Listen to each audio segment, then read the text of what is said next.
కాలం ముగిసిన మన బంధం ముగియన పార్ట్ 10. అంతదాకా అక్కడ జరిగేదాన్ని చక్రవర్తి గారు పెట్టిన ఫోన్లో వీడియో కాల్ నుంచి చూస్తున్న శివ వెంటనే కిరణ్కి కాల్ చేశాడు. అది చూసిన కిరణ్ లిఫ్ట్ చేసి వాట్ అంటూ కోపంతో గట్టిగా అరిచాడు.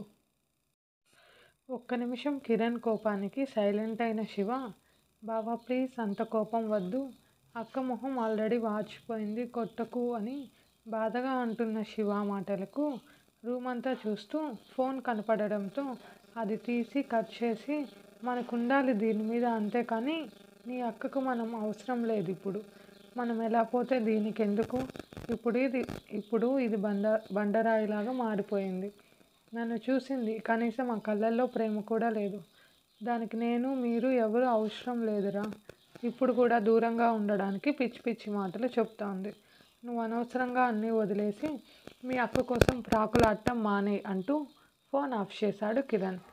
శివ మళ్ళీ చేసిన స్విచ్ ఆఫ్ రావడంతో ఇంకేం చేయలేక సైలెంట్ అయ్యాడు. కిరణ్కి కోపం వస్తే రాక్షసుడు అవుతాడు, కానీ ఆ రాక్షసుని కూడా నార్మల్ చేయగలిగేది మధు ప్రేమ మాత్రమే. కానీ ఇప్పుడు అక్క ఎలా ఉంది, ఏదైనా పిచ్చిగా చేస్తే బావ కోపానికి ఖచ్చితంగా బలవుతుంది. నో నాకంత టైం లేదు, దీనిని ఒప్పించి తీసుకుపోవడం కష్టం, అంతా అబ్బలాగే దిగింది, ఆ కోపం కూడా అంతే అనుకుంటా, దీనిని ఇంటికి తీసుకుపోతే అక్కడ చూసుకోవచ్చు, అప్పుడు అక్క ఖచ్చితంగా వస్తుంది అనుకుంటూ ఎలా తీసుకువెళ్లాలో ఆలోచించాడు శివ. కాసేపటికి ఒక ఆలోచన రావడంతో అదే కరెక్ట్, సారీ అక్క, నువ్వు రావాలంటే నాకు తప్పదు అనుకున్నాడు శివ బాధగా.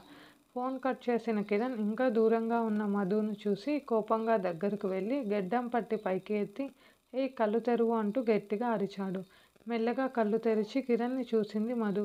కళ్ళకు కాటుకతో జీవం లేని కళ్ళతో చూస్తోంది. తనకు కాటుక అలవాటు లేదు, కిరణ్ కోసమే పెట్టుకునేది. రేపు సాయంకాలం నాకు ఫ్లైట్, ఏదో ఒక డెసిషన్ తీసుకో, లేదంటే నేను వెళ్ళిపోతా, కానీ వదలను, గుర్తుపెట్టుకో, నువ్వు నా దగ్గరకు వస్తే కథ వేరేలా ఉంటుంది, నేను రప్పించుకుంటే ఇంకోలాగా ఉంటుంది అని నవ్వాడు కిరణ్. కిరణ్ నవ్వుని చూసి ఏం ప్లాన్ చేశావు అనింది మధు కంగారుగా. వెయిట్ బేబీ, తెలుస్తుందిలే, చెప్పడం ఎందుకు అంటూ మధు చుట్టూ చేయి వేసి దగ్గరకు తీసుకొని చెంపపై చేయి వేసి కిస్ చేశాడు కిరణ్.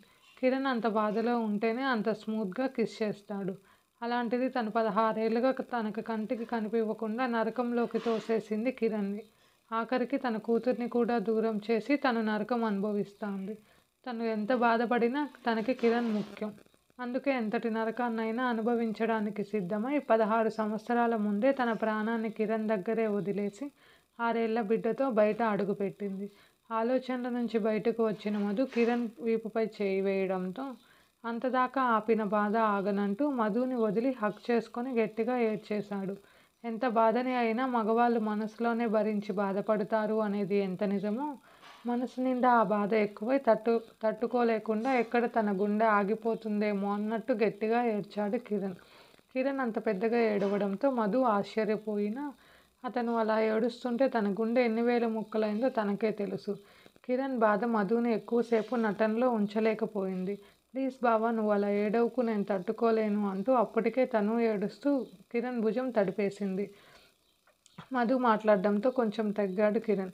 తన ప్రాణమైన ఇద్దరు చుట్టూ ఎంతమంది ఉన్నా వాళ్ళిద్దరినే ప్రాణం అనుకునే కిరణ్ ఇన్ని సంవత్సరాల తర్వాత తను కోరుకున్న ప్రేమ, ఆమె పిలుపు, స్పర్శ తనకి ఊపిరి పోసినట్టు అయ్యింది. తన కోసం వెతికి అలసిపోయాడు. కొన్ని రోజులకే అర్థమైంది కిరణ్కి, తను కలవాలనుకున్నప్పుడే మధు కనిపిస్తుంది, కానీ అనుకోకుండా శివతో తన ప్రేమను పంచుకున్న ఆద్య వల్ల కనుక్కోగలిగాడు శివ. అలా ఆలోచనలతో ఉన్న కిరణ్ మధు చేతులు బిగించి కిరణ్పై వెయిట్ అంతా పడేటట్టు వాలడంతో వెనక్కి పడ్డాడు. తను కింద పడుతున్నా మధుని చుట్టుకుని ఉన్న చేతులు తీయలేదు. మళ్ళీ దూరం అయిపోతుందేమో అన్న భయం ఏమో బహుశా. కానీ ఫాస్ట్గా రియాక్ట్ అవుతూ కింద పడుతున్న కిరణ్ తల కింద తన చేతులను ఉంచింది మధు. బాడీ నేలను తాకినా తల మధు చేతులపై ల్యాండ్ అయ్యింది. ఇద్దరూ మౌనంగా అలానే ఉండిపోయారు. మాటలు కూడా కరువయ్యాయి. కొన్నిసార్లు మన ఫీలింగ్స్ ఎక్స్ప్రెస్ చేయను, మాటలు సరిపోవేమో, మౌనం కూడా మన బాధను, సంతోషాన్ని, అన్ని ఫీలింగ్స్ని ఎక్స్ప్రెస్ చేయగలదు అనిపించింది ఇద్దరికీ ఆ క్షణం. 2 నిమిషాలకి మధు శ్వాస తీసుకుంటున్న విధానం బట్టి తను నిద్రపోయిందని అర్థం చేసుకొని అలానే లేచాడు.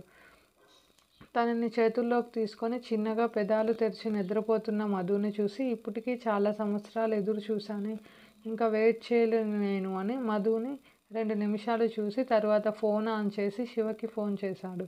కిరణ్ ఫోన్ కోసమే ఎదురు చూస్తున్న శివ వెంటనే లిఫ్ట్ చేశాడు. బావా అన్నాడు. మీ అక్క వచ్చేలా లేదు శివ, అది మొండిగా ఉంది, రీజన్ తెలియట్లేదు అన్నాడు కిరణ్.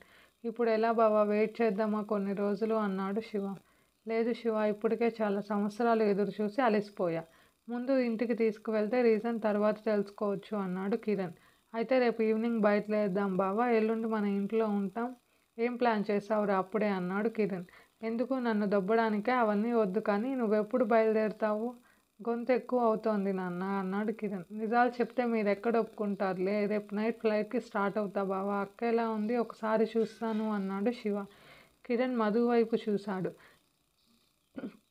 కళ్ళ కింద బ్లాక్నెస్, బుగ్గలన్నీ కరిగిపోయాయి. ఆ మొహంలో అయితే జీవం లేదు. నిద్రపోతోందిరా, తర్వాత వీడియో కాల్ చేస్తా, ఆద్యతో మాట్లాడావా అన్నాడు ఆతృతగా. అది ఇంటికి రాలేదు, కాలేజ్ దగ్గరికి పోతే నకరాలన్నీ చేసింది. ఒకసారి నా చేతికి దొరికితే చక్కగా వస్తుందిలే అన్నాడు శివ. రే వెధవా, జాగ్రత్తగా తీసుకురా, నా చిటి తల్లిని ఏమైనా అంటే తెలుసుగా అన్నాడు కిరణ్. నువ్వు మాత్రం మా అక్కను కొట్టొచ్చు, నేను దాన్ని ఒక్క మాట అనకూడదా? స్వార్థపరుడివి బావా నువ్వు అన్నాడు శివ చిరుకోపంగా. నాకేమన్నా ఇష్టమారా మీ అక్కను కొట్టాలంటే? దాని ప్రవర్తనతో మెంటల్ ఎక్కుతోంది. సరే మళ్ళీ కాల్ చేస్తా అని డోర్ నాక్ చేయడంతో మధుని బెడ్పై వదిలి డోర్ ఓపెన్ చేశాడు కిరణ్. కిరణ్ వెనక్కి తిరగగానే కళ్ళు తెరిచిన మధు లోపలికి వస్తున్న చక్రవర్తి గారిని చూసి లేచి కూర్చుంది. ఆయనకి ఎన్నో అడగాలని ఉన్నా అడగడం పద్ధతి కాదు అని సైలెంట్గా అమ్మ మధు ఇంటికి వెళ్దాం పదా అనడంతో తలూపి మెల్లిగా లేచింది. మిస్టర్ కిరణ్, మీ లగేజ్ మా కార్లోనే ఉంది, పదండి, లంచ్ టైం అయ్యింది అన్నారు చక్రవర్తి గారు. దాంతో మధు సూటిగా చూడడంతో మధు పద అంటూ ఆయన ముందు తీసుకెళ్తుంటే అతనెందుకు నాన్న ఇంటికి అంది మధు కంగారుగా. చూడు మధు, ఇన్ని సంవత్సరాలుగా నా దగ్గర అన్నీ దాచావు, కానీ ఇప్పుడు నేను నువ్వు చేసే పనులకి ఒప్పుకోనే. ఏమాత్రం ఈ నాన్నపై గౌరవం ఉన్నా నోరు తెరవకు అని మధుని లాక్ చేశారు. దాంతో ఇంకేం చేయలేక సైలెంట్ అయ్యింది మధు. కార్లో కూడా ఏదో ఆలోచిస్తూనే ఉనింది. అది కిరణ్ గమనించాడు. మధు మొహంలో ఏదో భయం కిరణ్కి స్పష్టంగా అర్థమవుతున్నా ఇంకా చక్రవర్తి గారిని ఇబ్బంది పెట్టడం ఇష్టం లేక తనే కనుక్కోవాలని ఫిక్స్ అయ్యాడు. అంతలో కార్ ఒక ఇంటి ముందుకు చేరింది.